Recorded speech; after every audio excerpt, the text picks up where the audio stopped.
warahmatullahi wabarakatuh. Kembali berjumpa dengan saya Ersbun Arif dari Forum News Network. Sebagaimana janji saya tadi, saya akan terus mengupdate perkembangan berita terbaru dari gedung Bareskrim Mabes Polri. Gedung ini sekarang sedang menjadi pusat perhatian publik berkaitan dengan tewasnya Brigadir Yosua. Karena sekarang ini kasusnya ditangani langsung oleh Bareskrim Mabes Polri di bawah supervisi tim khusus yang dibentuk oleh Kapolri.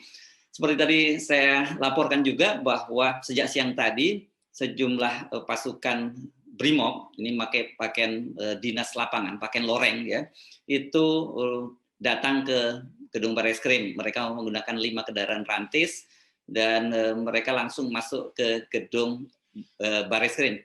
Kepala Divisi Humas Mabes Polri, Irjen Pol Dedi Prasetyo, ketika ditanya oleh wartawan, dia meminta agar bersabar dan menunggu update dari tim sus.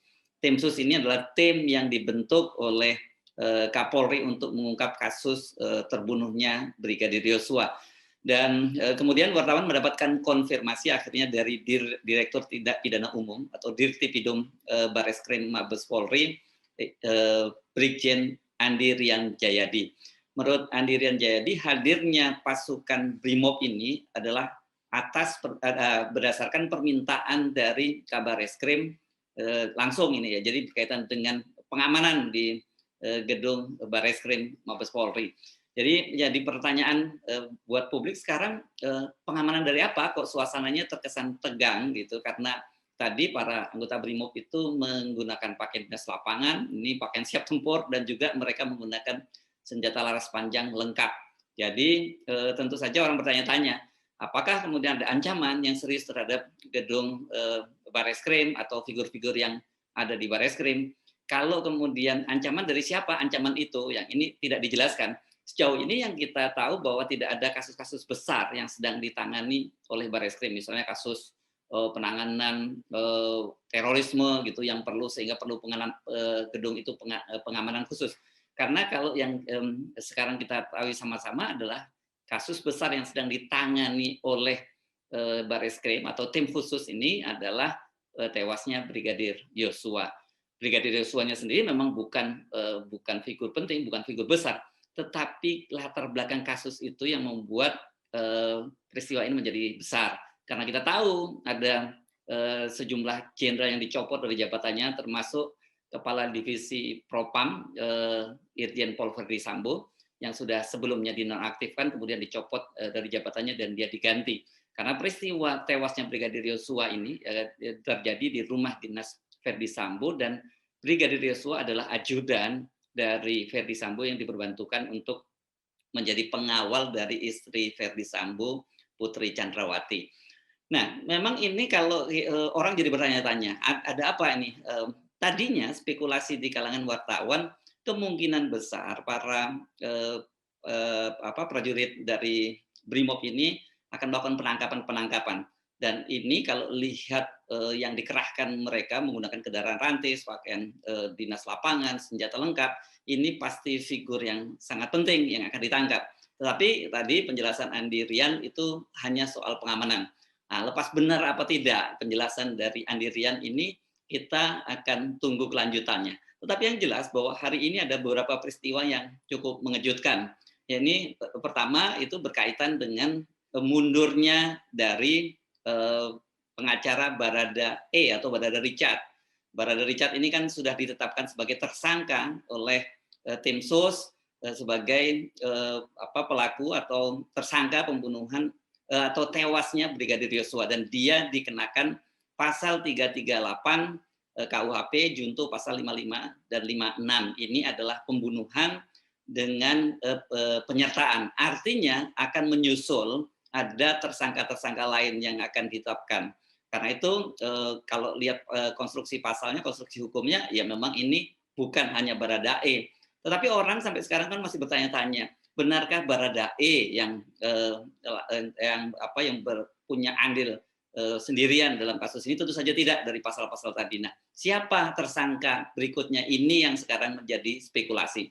Orang tentu saja menghubung-hubungkan dengan figur penting, karena setidaknya kan ada 3 jenderal yang dicopot dari jabatannya. Selain Verdi Sambo itu ada 2 orang kepala biro di bawah divisi Sambo, divisi Propam yang juga dicopot oleh Kapolri.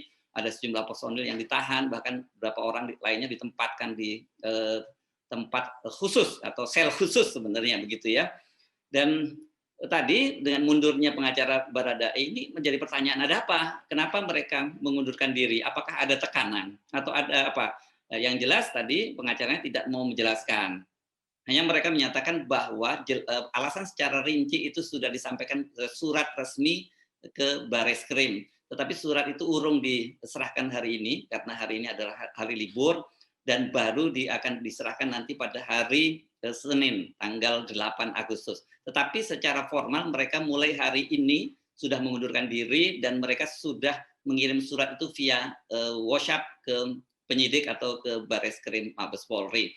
Nah, berkaitan dengan soal tewasnya Brigadir Yosua ini memang penuh banyak sekali kejanggalan. Publik curiga bahwa Baradae ini hanya dijadikan tumbal. Sementara kalau pengacara dari Brigadir Yosua menduga ada kemungkinan ada deal-deal semua persoalan mau ditimpakan kepada Baradae dan dia mendapatkan kompensasi gitu. Kompensasinya pasti sangat besar kan kalau sampai dia berani diminta bertanggung jawab untuk sebagai pelaku tunggal dalam pembunuhan ini. Karena seperti disampaikan oleh Komnas HAM sendiri, Baradae begitu juga dengan LPSK itu menyatakan bahwa Baradae mengaku bahwa dia terlibat tembak menembak dengan Brigadir Yosua. Soal tembak menembak inilah yang sejak awal dipertanyakan oleh berbagai kalangan. Apalagi kan kita tahu berdasarkan pengakuan Baradae ketika dia menjalani assessment untuk mendapat perlindungan dari Lembaga Perlindungan Saksi dan Korban LPSK itu diketahui bahwa dia itu bukan jago tembak gitu ya. Dia baru memegang senjata itu pada bulan November tahun 2021. Jadi belum lama, apalagi kemudian dia jago tembak dan pelatih tembak penembak nomor 1 disebutnya gitu di kesatuannya. Jadi semuanya ini terbantahkan. Di luar itu ada beberapa kejanggalan yang juga ditemukan oleh Komnas HAM. Misalnya setelah memeriksa beberapa orang saksi, Komnas HAM sampai pada kesimpulan bahwa soal pelecehan yang dituduhkan kepada Brigadir Yosua dan kemudian berbuntut penembakan Brigadir Yosua ini sejauh ini tidak ada saksi ya.